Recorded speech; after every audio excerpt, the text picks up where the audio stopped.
Desde drones kamikaze sobre Siberia hasta incursiones terrestres dentro de Rusia, Ucrania ha llevado la guerra al corazón del enemigo.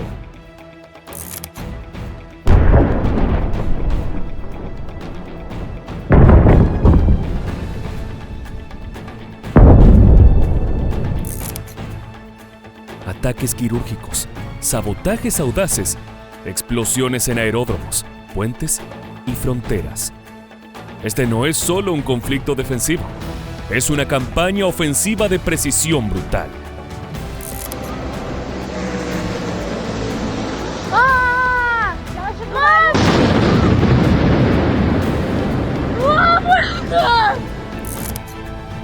Una guerra donde el mapa ya no tiene límites y donde cada golpe ucraniano reescribe las reglas.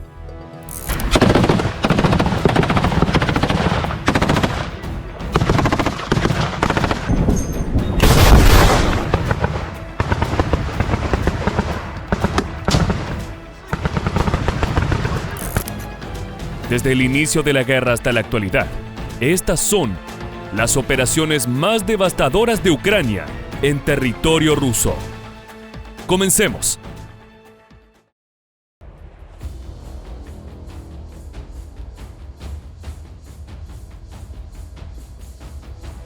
...8 de octubre de 2022. Todavía de noche, una explosión sacudió uno de los puntos más simbólicos y estratégicos del poder ruso: el puente de Kerch.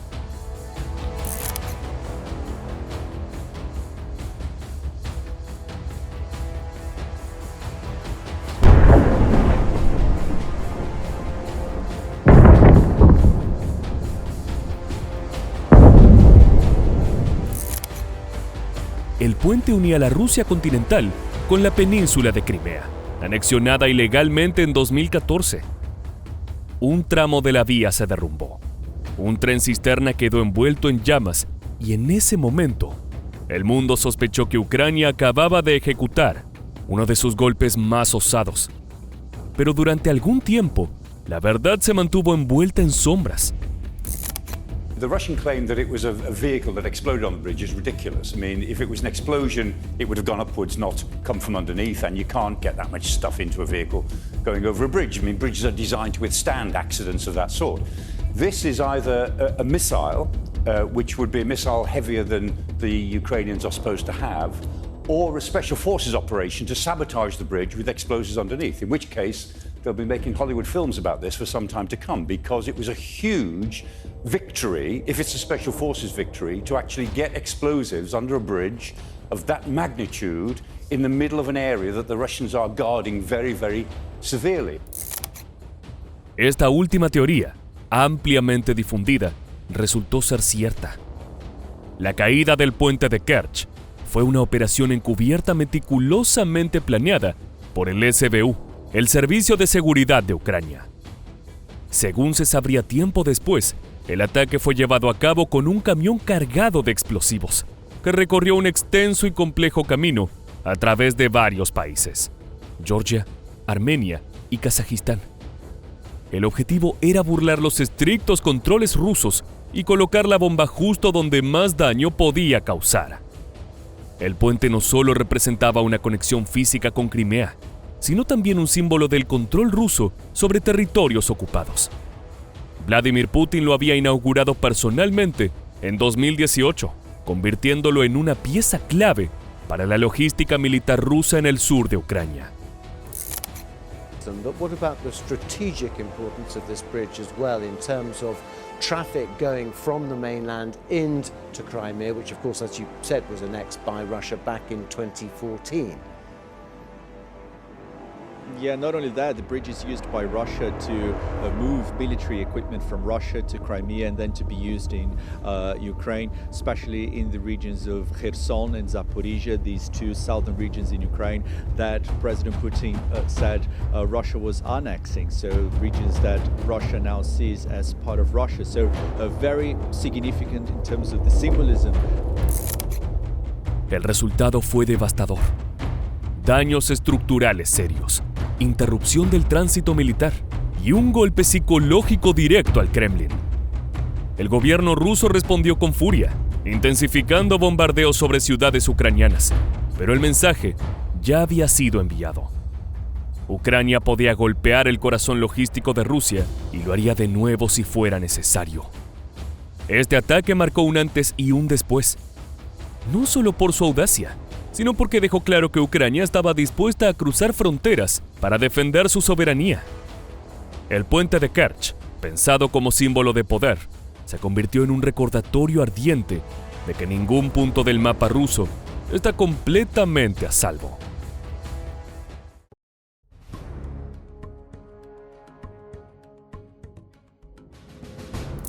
Беспилотников, жертв, слава богу, нет. Масштаб разрушений сейчас уточняется. Все службы работают на месте. Провели оперативный штаб, наметили первичные действия. Будем держать вас в курсе.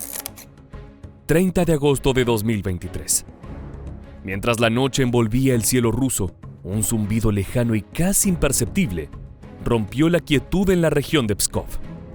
Minutos después, el caos. Explosiones múltiples sacudieron una base aérea militar en uno de los puntos más remotos de la Federación Rusa. 4 enormes aviones de transporte Tu-76 arden bajo un ataque quirúrgico lanzado por drones ucranianos.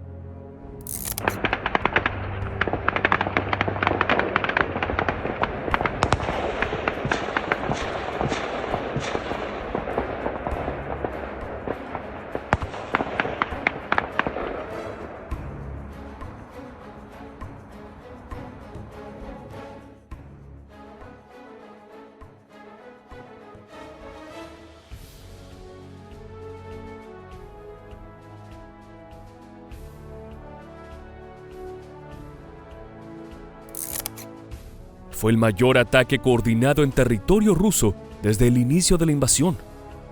Más de 6 regiones fueron golpeadas en una sola noche. Pskov, Briansk, Kaluga, Oriol, Ryazán y los alrededores de Moscú. Los objetivos no eran al azar. Cada ataque apuntó a instalaciones militares, depósitos logísticos, radares, bases aéreas y contratistas vinculados a la industria bélica rusa.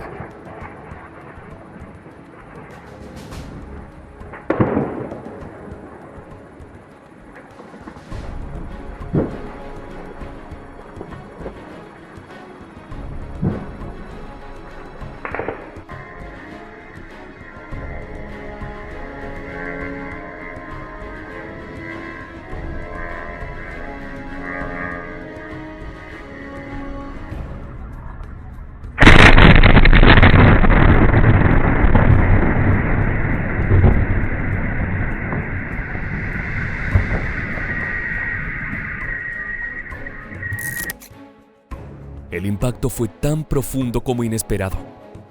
En Pskov, a más de 700 kilómetros de la frontera ucraniana, se encontraba una de las bases clave del transporte estratégico del Kremlin. Los aviones Tu-76, diseñados para trasladar tanques, misiles, tropas y cargamentos pesados, representaban una pieza fundamental en el andamiaje militar ruso. Su destrucción no solo dañó recursos logísticos, golpeó el orgullo de la defensa aérea rusa. El ataque no fue improvisado. De acuerdo con reportes occidentales, la operación se habría planificado durante semanas y los drones posiblemente fueron lanzados desde territorio ruso, operados por saboteadores ucranianos infiltrados o por células de inteligencia local aliadas. Esta teoría cobra peso por el hecho de que varios sistemas antiaéreos rusos fueron tomados por sorpresa, incapaces de detener la oleada. Las consecuencias fueron múltiples. Primero, el mensaje. Rusia ya no podía sentirse segura dentro de sus fronteras. Ni siquiera sus regiones más alejadas del conflicto estaban fuera del alcance ucraniano. Segundo, el efecto geopolítico. El ataque demostró que Ucrania no solo podía resistir, sino también llevar la guerra al otro lado del mapa. the massive wave of attacks on 6 regions of Moscow overnight, in the biggest attack in since the war started. Now, you can see most of the targets are around Moscow and down to the south, close to Ukraine. But I'm going to draw your attention up to Pskov, which is just up near you. It's only about 20 miles away from the Estonia-Latvia border to the north there. And apparently there were 10 to 20 drones attacking up there. Also down in Crimea, the Russians claim that they've shot down lots of drones that were attacking there. And also in Moscow. Los daños materiales fueron millonarios. Más allá de los aviones destruidos, la interrupción logística afectó el suministro de municiones y equipos al frente oriental. Además, el uso exitoso de enjambres de drones FPV reveló una evolución tecnológica. Ucrania ya no dependía solo de grandes ataques con misiles occidentales, sino que había desarrollado una industria local capaz de producir armamento no convencional, preciso, barato y altamente efectivo. El 30 de agosto de 2023 quedará registrado como la noche en que Ucrania transformó la guerra en un campo tridimensional. No solo se combate en el suelo, sino también en el aire profundo de Rusia. Fue un golpe táctico y psicológico que obligó al Kremlin a redoblar la vigilancia en su retaguardia y al mundo a mirar con otros ojos el potencial de las operaciones ucranianas.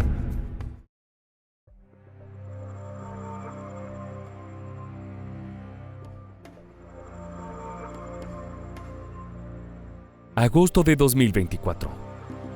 Por primera vez desde el inicio de la invasión rusa, Ucrania decidió ir más allá del sabotaje, más allá de los drones y los ataques quirúrgicos. Esta vez, cruza la frontera a pie. En una maniobra inesperada, unidades de élite ucranianas, respaldadas por grupos partisanos, cruzan hacia el Oblast de Kursk, una región rusa estratégicamente ubicada al norte de la frontera con Sumy. Lo que parecía una acción limitada, rápidamente se transforma en una ofensiva terrestre en pleno suelo ruso, marcando un antes y un después en la guerra. First, it seems Syrskyi intended to draw Russian forces away from these 2 other axes and into Russia to defend the homeland, breaking their momentum. Second, he intended to put pressure on Russian supply lines running through this area, again, slowing or perhaps reversing advances elsewhere. Third, he wanted to show his allies that red lines about using Western kit inside Russia were meaningless, and Putin wouldn't do anything in response. Fourth, he intended to seize and hold territory which could be traded back to Russia in any future peace negotiations. Fifth and finally, it seems Syrskyi wanted to bolster the spirit of both the Ukrainians and the West for continuing the war. Durante varios días, las fuerzas ucranianas logran ocupar temporalmente más de 1.300 kilómetros cuadrados, incluyendo pequeñas aldeas rurales, tramos de infraestructura ferroviaria crítica y la ciudad de Sudzha, a solo 10 kilómetros de la frontera. El objetivo era claro: crear una distracción masiva que obligara a Rusia a desviar tropas del frente oriental, especialmente de Donetsk y Lugansk, donde se libraban combates clave. La operación fue tan audaz como calculada. A diferencia de los ataques con drones, esta ofensiva buscaba exponer las debilidades estructurales del sistema defensivo ruso en su propio territorio. Y lo logró. Imágenes satelitales y reportes internacionales confirmaron la destrucción de depósitos de munición, puestos de mando y convoyes logísticos. Сьогодні ж детально доповідав головком Сирський щодо наших дій на фронті. По всій лінії фронту тривають жорсткі бої, найбільш гаряче на Покровському напрямку. Окупант продовжує витрачати шалену кількість своїх людей в штурмах. І я дякую кожному нашому підрозділу, всім нашим бригадам, які захищають українські позиції та забезпечують знищення окупанта. Головком доповів також по ситуації в Курській області, зокрема, в боях сьогодні та вчора в районі тільки одного села Махновка на Курщині російська армія втратила до батальйону піхоти північно-корейських солдатів і російських десантників. І це Kursk se convirtió, en cuestión de días, en un espejo que reflejaba el colapso operativo ruso. tropas mal posicionadas, sistemas antiaéreos anticuados, lentitud de respuesta. La incursión fue también un golpe a la moral rusa. Por primera vez desde 1941, una fuerza militar enemiga pisaba con éxito tierra dentro de la Federación Rusa.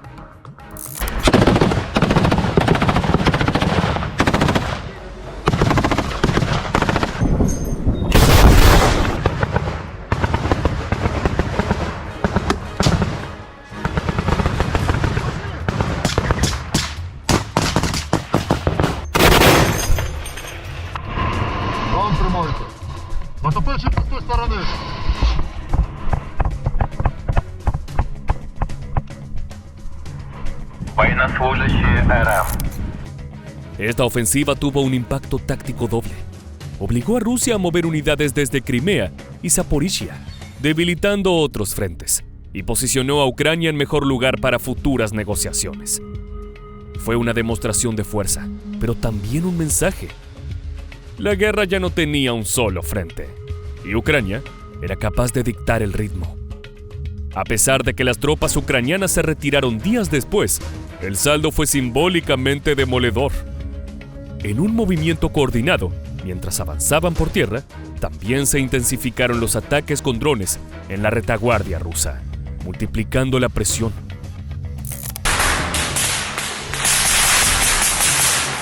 Клинок, мразь, руки весь. Ты так само, блядь, бро! Сюда, нахуй, сюда! Речи, блядь! Сука, стой, стой! Сколько вас здесь в общем? 8, Сань! Власти, без оружия! Руки перед собой! Здесь 100 человек! Зачем вы сопротивляетесь?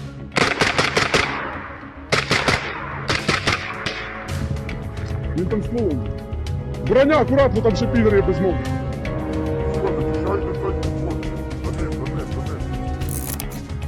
Pero no todo fue una victoria sin costos. Moscú respondió con artillería masiva sobre la región de Sumy y se reportaron bajas tanto civiles como militares. Sin embargo, el golpe estaba dado. El Kremlin no pudo ocultarlo, ni negarlo.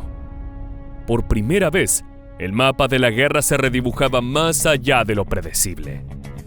Esta incursión no fue una ocupación, fue un recordatorio de que la guerra que Putin comenzó ya no está confinada a Ucrania. Y de que en el ajedrez geopolítico, incluso un pequeño peón puede cruzar todo el tablero y convertirse en reina.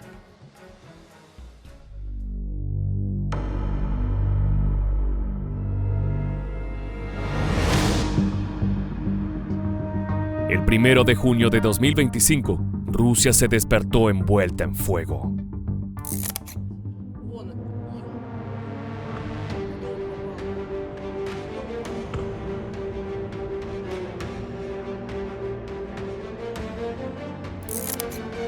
En menos de 6 horas, 4 bases aéreas militares, ubicadas desde el Ártico hasta Siberia, fueron atacadas con precisión quirúrgica por más de 117 drones kamikazes ucranianos.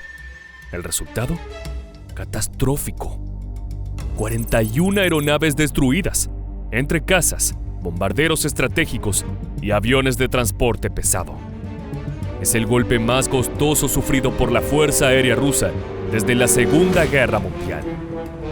El mundo lo conoce ahora como la Operación Telaraña. Los blancos no fueron al azar. Las bases de Engels, Mozdok, Olenia y Tixi no solo alojaban parte del poder nuclear ruso, sino que representaban los puntos más alejados del alcance ucraniano. O al menos eso creía el Kremlin. Con este ataque, Ucrania demostró que no existe profundidad estratégica segura dentro del mapa ruso, ni siquiera en el Ártico. Pero el verdadero genio de esta operación no estuvo solo en el alcance. Parte de los drones no fueron alcanzados desde Ucrania, sino activados desde dentro de Rusia. Según informes de inteligencia, muchos habrían sido ocultados durante meses en instalaciones, camiones civiles y bosques cercanos, gracias a una red de sabotaje ucraniana que operó sigilosamente detrás de las líneas enemigas. 117 drones were used in the attack. At least some, or potentially all of which, would have been smuggled in from Ukraine, according to the Associated Press. But we should bear in mind that these are relatively small-size flying bombs in effect, so putting them together in a container or distributing them among different loads would not be such a huge task. But then actually making sure that they were ready to fly and preparing for the attack completely undetected by Russia's own security and intelligence services would have been a more complex task. Fue un golpe coordinado, una red tejida en silencio. De ahí su nombre, telaraña. El tipo de drones utilizados, en su mayoría del tipo FPV, fueron modificados para vuelos de largo alcance, con cabeza explosiva y capacidad de evasión de radares. Algunos volaron más de 1.200 kilómetros sin ser detectados.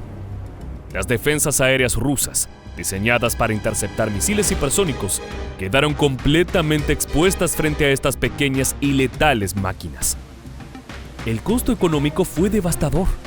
Más de $7.000 millones en pérdidas materiales, según estimaciones de inteligencia occidental. Pero el golpe psicológico fue aún mayor. Videos de las explosiones recorrieron el mundo. Aviones en llamas, soldados corriendo, alarmas sonando en regiones rusas que jamás habían imaginado ser tocadas por la guerra.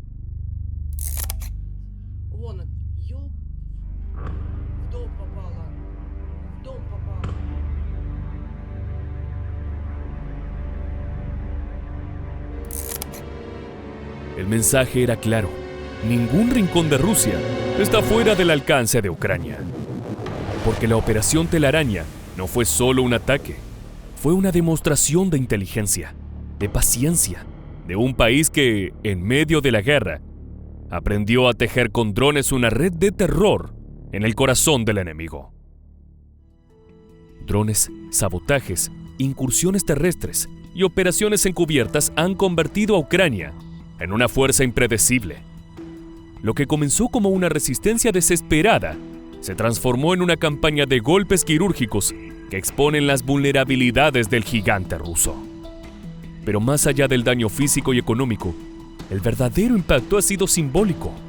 El Kremlin ya no puede prometer seguridad dentro de sus fronteras. Hasta aquí el video de hoy en Mundo de Armas.